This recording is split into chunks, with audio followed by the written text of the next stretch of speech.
Hey, beautiful people. Welcome back to my YouTube channel. I'm Alicia L. Watson. I make faith-based videos here on YouTube. This is day 6 of my 30 Days of Consistency challenge for myself to post consistently here on YouTube for the next 30 days with no frills, no bells and whistles, dappled lighting outside in the park. I hope the wind isn't winding because I'm definitely doing this without a mic, and I hope that I don't waste all my time because I'm not listening to the audio. But I wanted to make sure I took the time to do this video. So I'm out here getting ready to meet a girlfriend, and our children can play together, and we're just going to spend some time together, my sister friend. But I wanted to make sure I got this video out today, so I brought my tripod with me today, and we're going to just do this. And so I have been talking about the barriers to obedience for me doing this channel. Yesterday, I was talking about Gideon and perfectionism and procrastination and overwhelm and overthinking. And basically what it boils down to is you not believing that you are enough or you are big enough. But what happens when you don't believe that the assignment that you've been given is big enough, when it's not something that you feel, one, that you feel overqualified for it, 2, that you don't feel like it's going to be impactful, 3, that you feel it could be something better than what God is telling you to do. What do you do when that happens? So for me, I was told to do this YouTube channel, and even though it would have been an easy task for me to do, it just seemed like it was too easy, like it was too insignificant to do. And don't get me wrong, I know YouTube is a huge thing for a lot of people. A lot of people become rich from YouTube, or they make a huge impact and reach a lot of people. But for me, it felt like I didn't want to be a content creator. I definitely didn't want to put myself out on Front Street, be in front of the camera, have people looking at me, judging me, thinking about me, period. I like to play the background. We talked about this in a past video. But I kept hearing clearly, YouTube channel. And so getting over that barrier for me has been the acceptance of, even if I think it's a small thing, just do the thing, especially since I think it's a small thing. Like, what is the barrier to my obedience? Truly, if I feel like it's too small or too simple for me, it should be an easy thing to do, right? But my pride and my ego may get in the way sometimes of me just going ahead and doing the easy thing that God is telling me to do.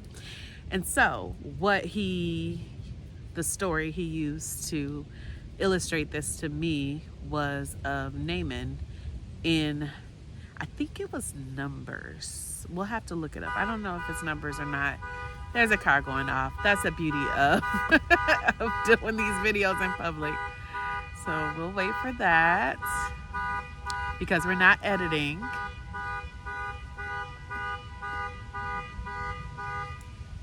Okay, so Naaman, when you think about Naaman, and I have to put it into the description where the actual story of Naaman is told in the Bible because it's slipping my mind right now. But Naaman was a high-ranking general, I believe, in an army. And it's slipping my mind whose army it was. But whoever it was had just like taken over the Israelites, like they were running stuff. And Naaman also had leprosy. And so they had an Israelite slave girl in his house, or servant girl in his house, I guess it's the same. And she went to her mistress and said, "Oh, that I wish my master would go see the prophet and he would help him heal of his leprosy." And so when his wife told him that, what the servant girl had said, Naaman went to his king, or his leader, and got permission to go over to Israel where the prophet Elisha was, to get healed of his leprosy. And so the thing is, when he got ready to go, he did all the things that he thought that he should do, all the pomp and circumstance that he thought that he should have as a high-ranking general. He loaded up his animals with goods and things to not trade, but to gifts to give, and just really impressive stuff that he was going to take to this prophet who was going to do these things for him. This is how it worked back in the day, right? And so he gets there, He gets there. He gives the letter that he got from his king to the king. I can't remember who it is, and I'm not gonna edit, so write it down, go read it. Um, but he went to the Israelite king, and the king was like, am I God that I should be able to heal people of leprosy? And when Elisha heard that, he said, send him to me. So Naaman was sent to Elisha, but Elisha didn't even come out to give the word. He sent his servant out to give the word to Naaman that said, if you want to be healed, go and dip yourself 7 times in the Jordan River. Well, Naaman got really upset about that. Like, are not the rivers where I came from? And he names his rivers, like, aren't they cleaner than the Jordan River? If that's all I was coming here to do, I could have did that at home.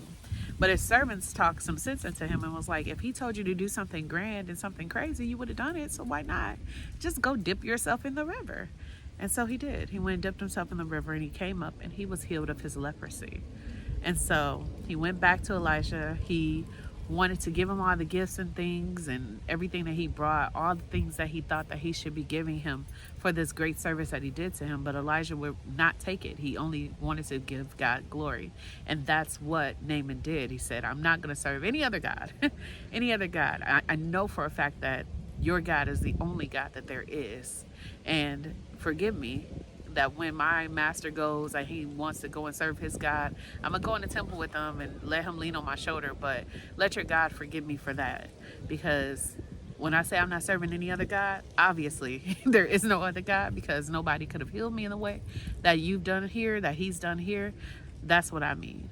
And so I say all of that to say, like, not only did he get healing, but he got redemption. He got to get to know the God of the universe, the one true God, through this action of going and doing the small thing.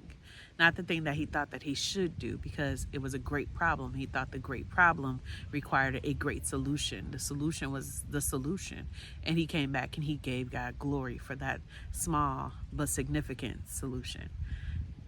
What it signified for me is that me starting a YouTube channel doesn't seem like a big deal. It's not a channel on a TV network. It's not a show that is highly produced with lots of money behind it and lots of sponsorships or anything like that. It's just start a YouTube channel. And who's to say what comes of this small, seemingly insignificant action? And so I turn that back to you. What small, insignificant action do you feel like God is telling you to do, with your own preconceptions and notions in mind of what that means if you actually do it?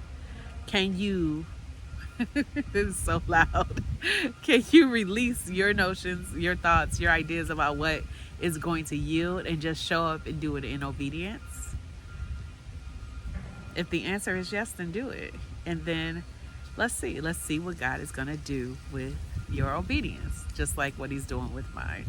And so I'm going to end this here because that noise is getting on my nerves. But let the record show that I did the video for today. I hope it's not too windy. I may need to re-record it. I may record a video with my friend. I'm not sure what's going to happen. But if nothing else, this video is going up. And this video is the one for you today. I hope it wasn't too distracting. And I hope that it inspires you to go and do what you deem as small, what you deem as insignificant, if it is in fact an assignment for the Lord.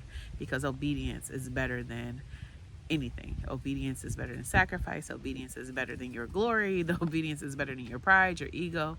Like, what God can do with a little is great in comparison to even what we can do with a lot.